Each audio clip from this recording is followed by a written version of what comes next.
it's Ina the Mood Reader, and today we're going to talk about the part 1 of my November 2020 reading wrap-up.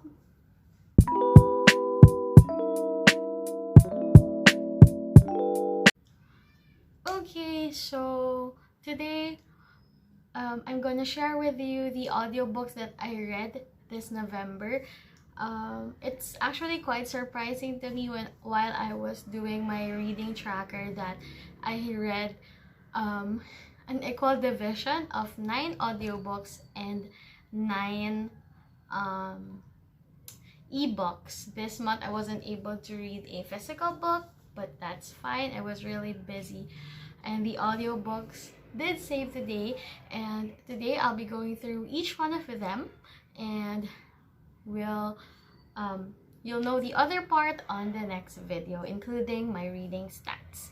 So yeah, if you see me looking down, it's because I have my laptop here with me as like my assistant in helping me figure out the order of the books. Okay, so the first audiobook I read was Jane Doe by Victoria Helen Stone, and it's a mystery / thriller about this woman who is trying to avenge the death of her close friend. So she creates this new identity, thus the title Jane Doe. She'll try to get him to fall in love with her, but all she wants to do is like to sabotage this man's life. And actually her real name is Jane, but she is going to create this profile of like a poor, an innocent girl, someone who's like a guy will be able to easily manipulate so that she can plan out her revenge. I really loved the book. I didn't know where the author would like bring the plot, how she would decide to take in her revenge. I didn't know if like I was in for a killing spree and something like that, because this man is a successful guy in his work. He is famous in his church. His dad is a pastor, and all of those things. And I enjoyed reading the story. It was like what you want to have in a mystery / thriller read. It will keep you guessing. So yeah, I'm giving this book 5 stars. And the next book that I read was The Swap by Robin Harding, and I have enjoyed the few Robin Harding books I have read in the past, so I picked this one up because I was expecting something that would like give me a good thriller. And this story is about it is set in an island, somewhere like where everyone knows each other in the community, and this we have a young protagonist who feels like she did not belong in the society because her parents live in this like sort of commune, and they have this open relationships with other people, so they are polyamorous, and the community doesn't understand that. So she is named Swallow, and that came from a bird, but it has like negative connotations, like it is used like a sexual innuendo by her peers, and that made her alone. And then eventually a new couple came in to the town. This girl is like a social media influencer, and her husband is like a retired athlete who had to stop playing hockey because he got someone in an accident that I forgot if it killed the guy or nearly killed the guy. And eventually she starts studying pottery with this woman, and she became friends with her despite their age gap. She has this sort of weird obsession, idolation about this girl, and eventually her family also got to know this social media influencer. And then eventually this girl, the new girl in town, became friends with the woman who owns like a store where she can sell her pottery. And when they became friends, they went on couple dates and all of that. The two guys hung out together, and the 2 ladies did as well. And then eventually in one night, they all got high on magic mushrooms and drunk, and they kind of swapped their partners, thus the swap. And well, these like cheating or this infidelity in one night like messed up the relationships between each of them. And somebody also gets pregnant, and it's a question of who is the father and all of that, who would take responsibility for the child. And in the midst of all that drama, there's also this girl with the ideation, adoration, and like obsession towards our social media influencer. And it's like she cannot stand her having different friends, so it's all messed up. And yeah, it's a good book. I enjoyed it, though I rated it 4 stars. Next, we have See All the Stars by Kit Frick. So I read a Kit Frick book earlier this year, which was I Killed Zoe Spanos, and I enjoyed that very much, that when I saw this in my script like feed, I decided to listen to it. It's her debut novel, and it's about this group of girls, and the story goes back and forth between then and now. And in the past, they were all close friends, and in the future, they all hate each other. And so the story progresses and looks back into the past until we get like the big plot twist about what happened. And overall, I liked the story. It's about, you know, toxic friendships and the future and all of that. It's like those really strong relationships, friendships like that border on a relationship. You know, it's very intense. And while I was reading the book, I was just thinking that it was an okay read. I liked I Killed Zoe Spanos more, and there's just this plot twist at the end that I wasn't expecting that made me give like 1 up the star rating of this book. So I gave it 4 stars. Okay, so we're taking a break with mystery and thrillers. Now, this book, the next book, is one that has become like my next new favorite, and it's Today, Tonight, Tomorrow by Rachel Lynn Solomon. It's a young adult romance. It's the type of those happened in 24 hours romances. And I don't know, there's something about the feeling I got when I was reading the book that made it like an ultimate favorite. So like our main characters are rivaling for the valedictorian position in their school, and their entire high school life they hated each other. And yeah, and then in their school there's like this big last hurrah for the seniors, which is like a scavenger hunt all over Seattle where our setting was. And they decided to team up, and it actually was like the push that they needed to know more about each other. And of course, because all their high school years they like fake hated each other. Imagine they hated each other, but the guy still sends the girl good morning texts every day.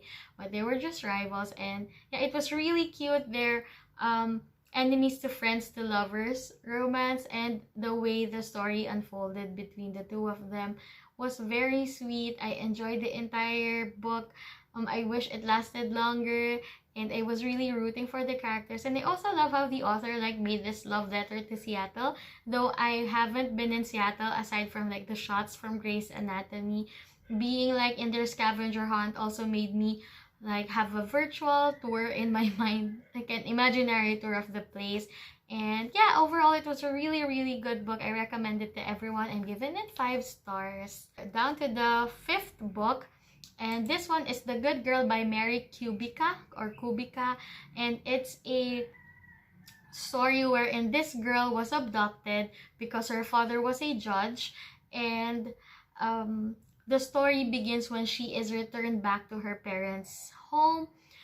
She can't remember anything. She calls herself a different name, and there's this investigator who wants to know what happened. So I can't tell too much without spoiling the book, but it's a really good mystery thriller. I like some parts of it. but some parts of it were also very predictable, so I'm giving it 3 stars. I still enjoyed it. It just didn't give me something new, but I think the problem is that it was published years back. So this it's like and I have read so many thrillers that sometimes they like sound similar to me, and but still I enjoyed the book and like guessing what happens next and where the story would take me. So yeah. The next audiobook I listened to was like a second chance attempt at a book that many of my friends loved but I DNF'd. And it's 10 Tiny Breaths by K.A. Tucker. When I read this in an ebook format, I was so frustrated with the main character. I think I DNF'd it at the half point mark. And I remember my dear friend Bea from Confessions of a Pinay Bookaholic blog was slightly sad that I didn't like it because it was one of her favorite books. So I decided to pick it up again, this time on audio, and I actually liked it. I don't know, maybe it was just like my mood that day that made me feel meh about the story, but it's actually nice once you like dive into the book. And maybe because I was hearing the story, it's a first person book, and sometimes it's really hard for me to absorb first person narrations because I don't know, it's really weird to be like in the actual brain of the character. But instead, when I'm listening to an audio, it's like there's this radio drama on I'm listening to, so it's not me. I get like separated from the character. That's when I get to understand the character more. So I enjoyed the journey this time, as much as like I hated the main girl at the start of the book. When I first read it, when I listened to it, I got to understand her more, and what made me love the book even better is the other characters surrounding her and their dynamic. Of course, I'm very soft for little children in books that make everything lighter and funnier, and this book has that, so those are plus points for me. And I also like the relationship she has with the male lead, and even though I had an idea where the plot twist was going, I still like their love story. And I'm also curious to read like other K.A. Tucker books. I know many of my romance loving friends read all of her releases every time, so I'm excited to know how she has progressed as an author, because this was written a very, very long time ago. For the next 4 books, for the next 3 books, the last 3, I have arcs of these. That's why they were in my radar. Unfortunately, I didn't have time. You know already, I have 100 arcs and I don't have time to like read all of them, and it's so sad. I'm really sorry to all the authors and publishers who sent me those arcs. And then while I was scrolling through Scrib, I saw these titles and I decided to listen to their finished version instead so that I can review the arcs. So just a disclaimer, I received arcs of these books, but I listened to a finished audiobook, so what I read was the finished copy. And those were the what I rated. So yeah, the first one is Fable by Adrian Young. I got an arc of this from Wednesday Books, and I listened to it via Scrib, and it is a fantasy. It's a pirate fantasy. We have this girl who is the daughter of a pirate, and her mission at the start of the book, by the way, her name is Fable, just like the title. Her mission is to like go to his ship. She wants something that he has. She also wants his and to do that, she like, what do you call this? She becomes like a hitchhiker in the sea. I don't know what the term should be like, but she tries to join in a crew of another ship.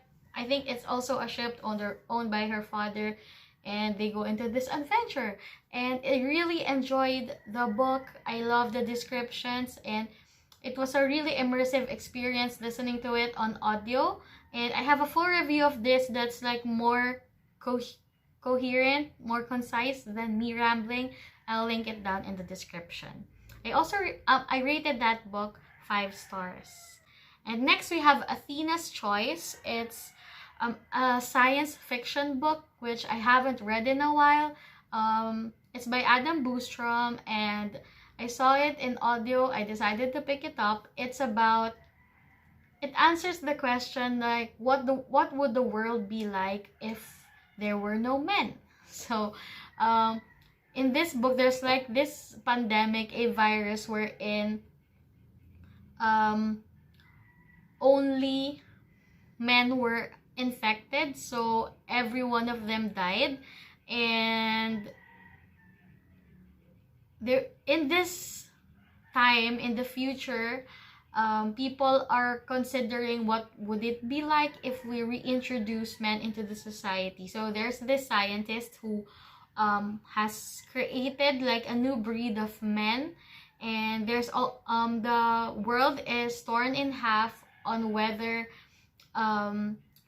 the project should push through or if they should cancel the project, because of course there are women at that time feeling like they need to have men in their lives. They feel incomplete, they feel empty. And then there's the other side that know how harsh men could be, because when the men were eliminated in the world, there were no more crimes, no more wars, everything was at peace.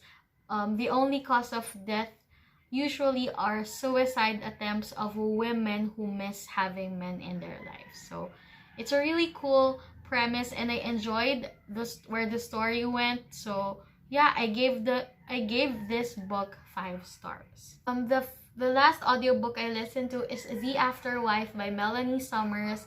I talked about this book on a recent video I posted. It was a reading vlog, and if you want to hear my thoughts about the book, I'll just link it down below. But a short description is like a woman is recently widowed. She is an author from New York, and she decided to move to Nova Scotia, a province in Canada, an island in Canada, to live a new life, to start anew, and to try to write a new book to find inspiration. And then there she meets the single dad, a contractor. They have this playful banter that's like started into again, I don't know if like it's hate to love, or I guess a very light hate to love. And yeah, it's about finding love again, acceptance, and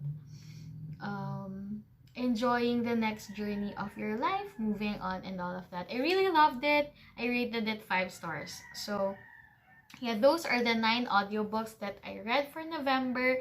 I'll be linking down their script links below so you can listen to them. I'll also be linking down some Amazon and Book Depository links just in case you want to make a purchase.